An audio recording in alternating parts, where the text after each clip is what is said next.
Donc, comme je vous le disais tout à l'heure, maintenant, voyons comment ça se passe dans l'entreprise, l'innovation et cette transformation. Et vous allez avoir, d'ailleurs, c'est quand même original, hein, un tunnel qui se met à faire de l'innovation. Ben oui, et vous verrez que bien au contraire, au-delà de la sécurité, l'innovation pour le tunnel du Mont Blanc est quelque chose qui leur tient à cœur. Et d'ailleurs, directement, peut-être dans les mois, oui, les mois à venir, vous verrez peut-être la mise en œuvre des innovations dont il va vous parler. Merci. À toi la parole, Riyad. Merci Cédric et bonjour à tous. Donc j'ai déjà été présenté, mais je m'appelle Riyad Joundan, donc je suis le responsable de l'innovation au tunnel du Mont Blanc. Alors je vais vous présenter le challenge innovation de façon assez ambitieuse, vu l'introduction, merci. Avant ça, je vais quand même donner quelques informations sur l'ouvrage, l'organisation. Il est assez connu de nom, mais je vous le dis quand même. Donc l'ouvrage permet de passer de l'Italie à la France, de la France à l'Italie sous le Mont Blanc, en 12 minutes, avec un ouvrage qui fait environ 12 km de long. Donc c'est un ouvrage qui est quand même assez exceptionnel. Donc on a une vue en coupe là qui est assez riche. Pour aller vite, donc on a pas mal de systèmes de régulation de flux, des barrières, des feux, des panneaux de messages variables. Et surtout un système de ventilation très spécifique et performant. Donc vous remarquez qu'en fait, on a sous la chaussée des gaines de ventilation qui viennent insuffler l'air frais, et en cas de besoin, on viendrait évacuer les fumées par la voûte et on les pulserait vers les plateformes françaises et italiennes. En cas de besoin également, on a tout un parcours qui permet d'évacuer les usagers en passant par des refuges et par ces mêmes gaines de ventilation. Donc toute cette infrastructure, cette organisation fait que le tunnel il est conforme à la directive européenne sur la sécurité des tunnels. Je le dirais même dans l'autre sens, c'est le tunnel du Mont Blanc qui est à l'origine de cette directive. L'organisation est particulière, donc l'ouvrage s'étend sur 2 territoires, France et Italie. Donc en fait, on a un concessionnaire français, Autoroute et Tunnel du Mont Blanc. On a le pendant italien, Société italienne du tunnel du Mont Blanc, qui sont donc les concessionnaires. Ils ne sont pas les gestionnaires. Les gestionnaires, en fait, c'est nous, c'est le groupement européen d'intérêt économique, qui gérons à 100% l'ouvrage et ses aires de régulation. Donc 200 personnes salariées, donc à l'organigramme, auquel on peut ajouter une centaine de personnes qui sont donc des personnes du service d'intervention immédiate et puis des services de police binationale. Alors, le service innovation et transition numérique que je pilote donc, a un certain nombre d'objectifs, mais je vais en retenir que 3 pour réserver un peu plus de temps au résultat du challenge. Alors pourquoi ces 3-là? Parce que ce sont les 3 thèmes du challenge innovation. Alors le premier thème est bien sûr la sécurité. C'est la sécurité qui est l'enjeu du tunnel du Mont Blanc. Donc dans les pistes de recherche, on a le guidage des véhicules, on a également des enjeux de signalisation et puis de travail sur le comportement, anticiper ce qui peut se passer dans le tunnel plutôt que de détecter et d'agir. Ensuite, on a tout l'aspect qualité de service, satisfaction de client, la lutte contre l'attente au péage. Donc ça, c'est un axe fort de travail. Et enfin, la réduction donc, de notre impact environnemental. Et nous arrivons maintenant au challenge innovation. Alors pourquoi, oui en 2 mots, pourquoi un challenge innovation? Petit clin d'œil à Olaf. Donc c'est pour s'inscrire dans un objectif d'excellence sur le métier d'exploitant que nous sommes, avec les 3 thèmes que j'ai indiqués, sécurité, satisfaction des clients, environnement. Quand on parle de sécurité, on parle bien de la sécurité des usagers dans le tunnel et non pas de la sécurité du personnel. La sécurité du personnel est intégrée dans un autre processus qu'on gère déjà hors challenge. Donc on a cherché à renforcer la culture d'innovation au sein de l'entreprise puisque le service n'a que 1 an, un petit peu plus d'1 an. Donc c'était un bon moyen de faire passer les messages. On a voulu inciter les collaborateurs à travailler en équipe et on espère avec tout ceci pouvoir valoriser à terme l'image de l'entreprise. C'est ce qu'on essaie de contribuer à faire déjà aujourd'hui. Alors le principe, c'est un challenge qui était ouvert au personnel interne uniquement. Alors 233 personnes, bien que nous soyons que 200 personnes à l'organigramme. On a aussi des intérimaires, des saisonniers. Sur l'ensemble du processus de challenge qui a duré 1 an, on a vu passer 33 personnes de plus. Donc un total de 233 personnes. Et puis, le principe, c'est de retenir à la fin 3 idées et qu'on s'est engagé à mettre en œuvre. Alors, on a distingué 4 grandes étapes, il y en a d'autres, hein, mais les majeures sur ce challenge sont celles que vous voyez.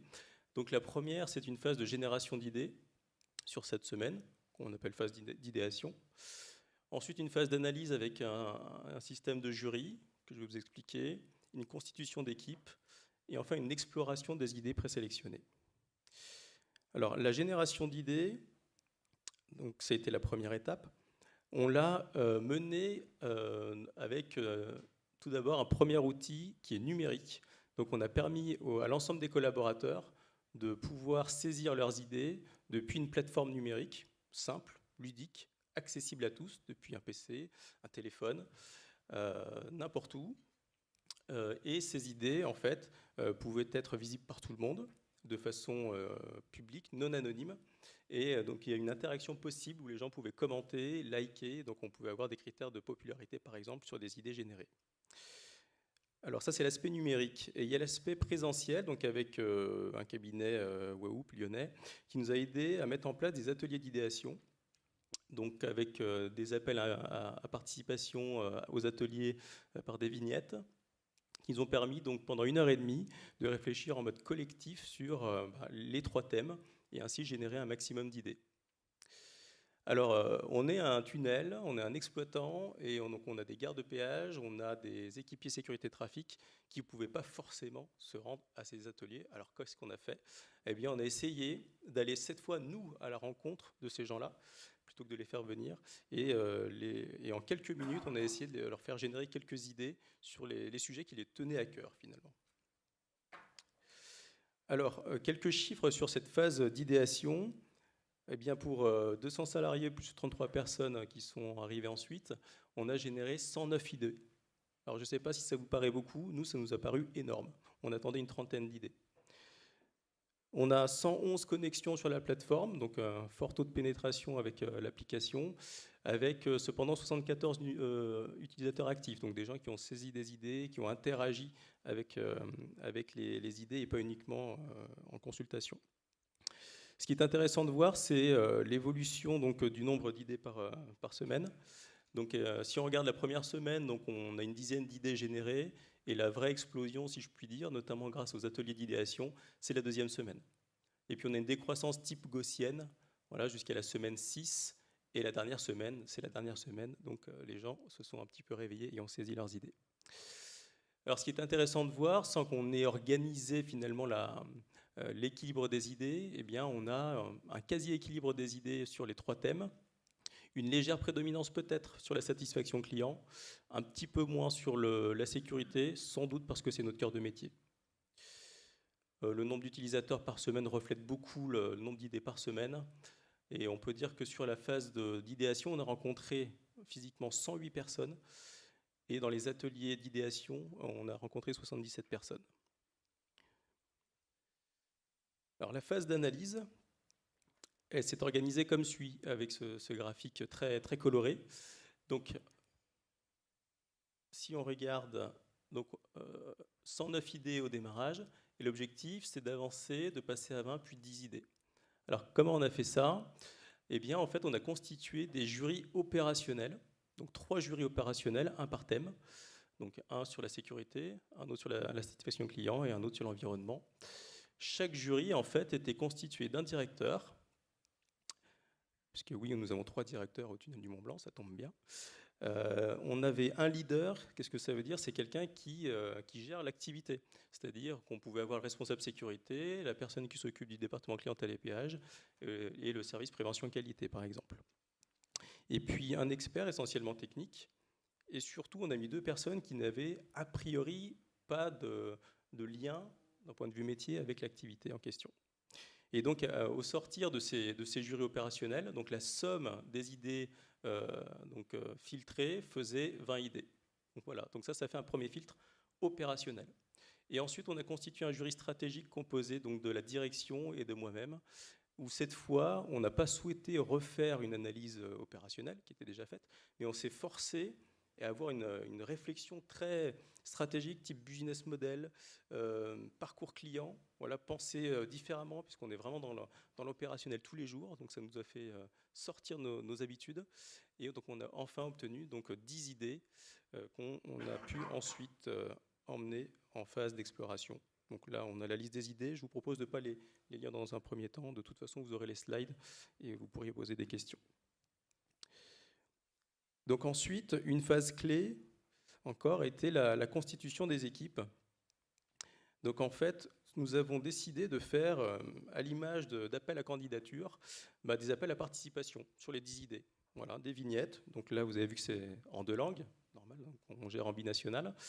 Et les gens, en fait, sur base de volontariat, se sont positionnés, toujours avec la même application. Voilà, c'était vraiment l'application du challenge numérique. Donc les gens se sont appropriés la plateforme et ont proposé leur candidature. Donc on avait demandé à ce qu'on puisse avoir des équipes comprises entre 3 et 5 personnes. Et en fait, on a dû augmenter un petit peu le numerus clausus pour arriver jusqu'à 8 personnes. Donc au total, donc on a eu 10 équipes qui ont mobilisé 54 collaborateurs du tunnel, donc plus de 25% des collaborateurs. La phase d'exploration, en fait, a duré 12 semaines. Donc ces 10 équipes ont travaillé pendant ces semaines avec au minimum un point hebdomadaire. En moyenne, c'était 1h30. Certains ont fait beaucoup plus, donc ils étaient vraiment pris par le sujet. Donc sur l'encadrement, nous avons mis à disposition les compétences qu'on avait en interne et également en externe. Donc en fait, on a un petit peu ouvert le challenge en faisant participer des entreprises extérieures. On leur envoyait un courrier en expliquant qu'on avait envie qu'ils puissent participer à notre stratégie. Et donc, ils se sont rendus disponibles pour des questions posées par les membres des équipes. Alors sur la sélection des sujets, je pense que c'est un élément donc, que j'ai mis en rouge, qui a été très porteur, qui a été bien perçu. C'est que sur la sélection des sujets, une des 3 idées aurait été retenue exclusivement par les collaborateurs, donc par un système de vote, toujours la même application. Et donc, même si, voilà, côté direction, on n'avait pas envie qu'une idée passe, eh bien, elle passerait quand même si elle avait le plébiscite des collaborateurs. Et ensuite, les 2 autres seraient choisis par le jury stratégique, donc toujours le comité de direction et moi-même, sur base d'outils stratégiques. Les résultats. Alors, là, sur la gauche, vous voyez donc tout simplement qu'il y avait une idée qui se détachait sans nul doute grâce au vote des collaborateurs. Et à droite, c'est tout simplement un outil attractivité, faisabilité, coût, sur lequel on s'est appuyé pour décider en tout état de cause les sujets que nous voulions retenir. Et puis si on regarde bien, il n'y a pas 3 coupes, mais 4. Voilà, donc il y a un sujet donc, qui a été retenu par les collaborateurs, et également 3 sujets qui ont été retenus par le jury stratégique, puisque effectivement il y a eu une telle richesse des réflexions qu'on a souhaité en récompenser un maximum de personnes. Alors, quelques chiffres au global, donc sur toute la démarche qui a duré 1 an. Donc en fait, le challenge a concerné 67% des collaborateurs, donc 157 personnes. Et si on regarde la répartition par contrat, on se rend compte que finalement, on a presque un équilibre. Hein, voilà, on a 56% de contrats français. Donc finalement, un bon équilibre, donc une bonne adhésion en mode binational. Donc c'est un critère très important pour nous. J'ai mis aussi quelques chiffres que je ne commenterai pas. Pardon. Ici, voilà, la participation des femmes et puis des hommes. Donc on a 79% des femmes qui ont participé, contre 63% des hommes. Je vous laisse à vos réflexions, je ne commente pas. Alors, ça, c'est beaucoup de chiffres. Moi, ce que je voudrais, c'est passer le reste du temps là, qui m'est imparti. N'hésitez pas à me couper, je sais que je suis peut-être un peu long. C'est les vrais résultats qui viennent en fait des remarques qui ont été formulées par les explorateurs. Voilà, c'est 54 explorateurs. On peut les lire ensemble. Voilà. Les gens nous ont dit qu'ils avaient adoré que la direction laisse la possibilité de participer à la stratégie du tunnel. J'ai aimé les échanges, la liberté de parole a permis de connaître les autres. Oui, même après 12 ans de tunnel.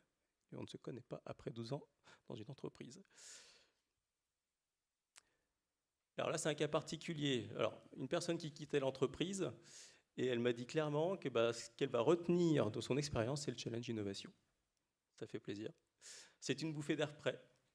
Les gens ont appris à se connaître et une personne a découvert qu'elle était créative. Elle se pensait très cartésienne et en fait, elle était finalement aussi créative. C'est possible. Pas d'œillère, on y va.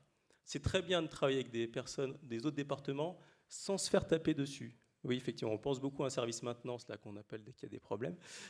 Voir d'autres personnes permet de lever des préjugés, permet à la hiérarchie de se rapprocher du personnel, parce que pas de hiérarchie dans le challenge, oui. Une belle question, est-ce qu'on peut continuer à travailler comme ça, s'il vous plaît? Dal basso verso l'alto, oui, c'est des mots aussi en italien, on n'a pas tout traduit, mais du bas vers le haut, ça se comprend bien. Il y a toujours quelque chose à apprendre, même à mon âge. Voir les collègues sous un autre angle. Beaucoup n'y croyaient pas au début, pensaient à une totale non-adhésion du personnel, et au contraire, une forte adhésion. Liberté d'action, pas de barrières, on va lever les barrières. On a apprécié l'aspect ludique, l'absence de barrières, la légèreté. On nous demande notre avis. Je me suis éclaté. Intégrer un groupe pour des opérationnels a permis de rétablir des vérités. Oui. Alors là, c'est un beau message. Je l'ai eu une fois, j'ai voulu le noter, vraiment. Nous avons augmenté la valeur de l'entreprise. Et puis la bulle là, qui vient de s'écraser tout en bas à droite, oui, il y en a. Hein. Donc on n'a pas une adhésion à 100%, je ne suis pas sûr que ce soit possible. Est-ce que c'est un objectif? Je ne crois pas non plus. Certains ont pensé qu'on s'amusait. Et je rebondis un petit peu sur une des présentations précédentes. Oui, effectivement, sur les gens qui sont très opérationnels, qui ont des difficultés à quitter leur poste pour peut-être participer. Effectivement, ils se sont peut-être mis à l'écart. Et ont peut-être cette impression que voilà, eux, ils font le travail pendant que d'autres font autre chose. Oui, effectivement, il y a toujours ce sentiment-là qu'il faut gérer. Donc finalement, en synthèse sur ces vrais résultats, on peut sincèrement dire que c'est un outil fédérateur. Oui, voilà, les gens se connaissent mieux et ont envie de travailler comme ça. On a donné du sens au travail des collaborateurs. Ils veulent continuer.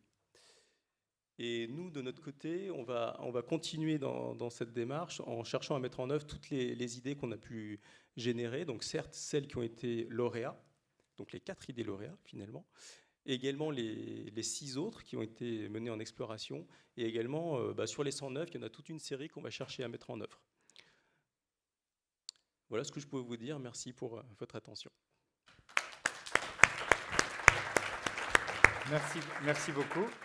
Je voulais aussi signaler que Riyad n'a pas fait ça tout seul et est présent avec nous et viendra tout à l'heure parce que je suis sûr que vous avez plein de questions à leur poser sur la manière dont ils ont organisé ces challenges et autres. Gabriel, qui est ici présent, sera avec nous pour répondre à vos questions.